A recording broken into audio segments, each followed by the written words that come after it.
Spiral throwers, welcome back. Since we have a ball to break in, we're going to be breaking in this F2000 a little later on tonight. I thought, you know what, why don't I take you guys through what I do to make the mud. I've made it on camera before as part of another video, but I think that a lot of you would benefit from watching me make it from wholesale, from scratch. So what I've done is basically, I have this container that has mud that I've used before, so it's very granular. This is just dried dirt now. You can see the color of the dirt, I think anyway. This is not anything special. My understanding about the Lena, Blackburn mud, and some of the other muds is that the reason that the mud is so good is because the color is dark once it's got the mud content, so water, and I'll throw some other stuff in, you'll see. But the other thing that makes it good is that it has some biological matter in it. And if you open a tin of that mud, whether it's from LBC or from Lena Blackburn directly, you will find that it stinks. So what's meant by biological material? Well, in the case of a riverbed, you can guess. You're talking about fish, other animals, probably some plant life, but you can replicate it or get close, as I've kind of demonstrated here with these balls and some other ones you've seen on the channel. I think if you get this from a place where there's tree life and, you know, hold your nose maybe, but also in the past, animal waste or animal carcasses. So for me, I have like a couple of big bushes in my backyard, and the mud from under there seems to be really good. It seems to work well, and obviously we add some firepower to it with the leather honey or Lexol to get it to the place we want it to be. So today we're going to use leather honey. But this is the consistency, very fine. How do I get that consistency these days? Well, I'm going to put it in here, and then we'll do this from scratch so you can see, once again, try and empty this as much as possible. I picked up a metal sifter. So this is just a standard, I think, 3-inch sifter. And what you're going to do is take the mud you find and use the sifter to get the large pieces out or the debris out. So there's going to be sticks and other kind of junk in there, rocks potentially. And you're going to just do this every time you want to make some mud. So I just pour from the cup there. You can see there's a few large pieces. Give it a good shake. I'll try not to hit the camera, but this is not what I would call an ideal setup. So you see there, a pretty large piece. Now the question is, what is that? You can break it up with your hands a bit, and you may find that there's actually more just natural kind of dirt and mud in there than large sediment, but you can see the difference in what comes out and what stays.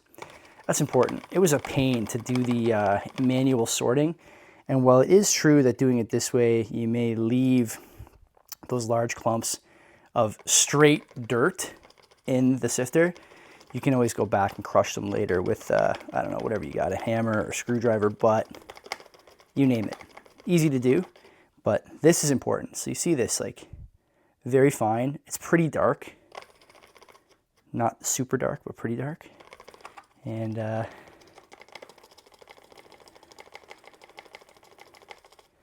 just do this here.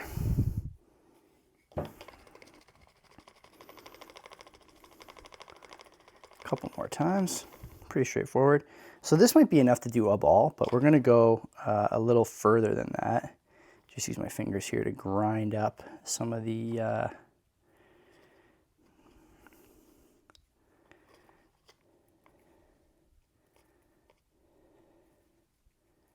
larger pieces. Again, this is just nothing special. You don't have to pay all that money for mud, man. You can do this yourself. And you can see slowly but surely there you're getting a container full of pretty good mud content.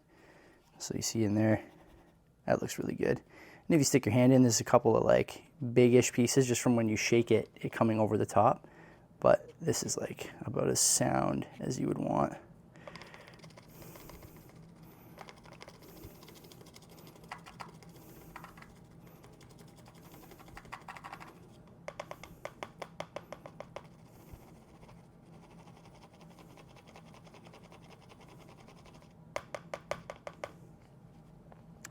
So there you have it. You might still get like the occasional twig or whatever, but generally that's going to be fine. So you want a little bit of water in here, but not too much. I've just grabbed, what do you call these cups? I forget. Moscow Mule cups.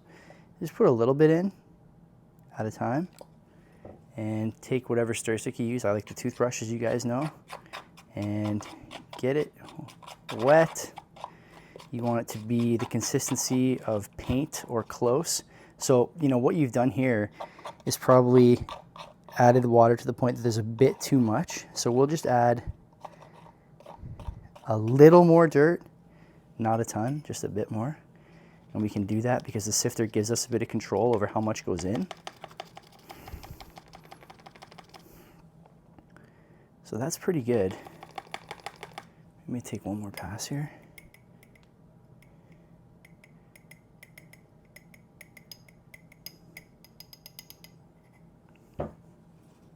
Okay, so just a little bit more. You can see what's going in. That's pretty solid there. Again, this is an exercise in patience. None of this stuff is really, you don't need to rush, okay? So you got this much in there. Now you got it a little thicker than you had before. Good color, it's pretty dark, right? What you want. And we'll use the toothbrush side, of course, to get as much of that in there as we can. And then the final step is you add a little bit of leather honey. You do this because it helps darken the ball and moisturize the ball as well. So you just a little bit like that. Stir it up.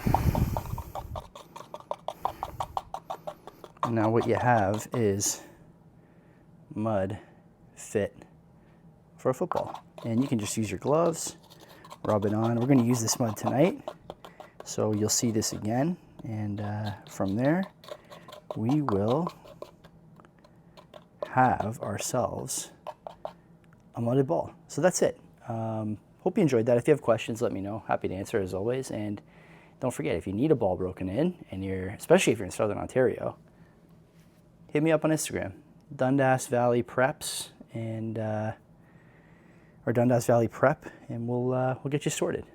Till next time, guys. Take care.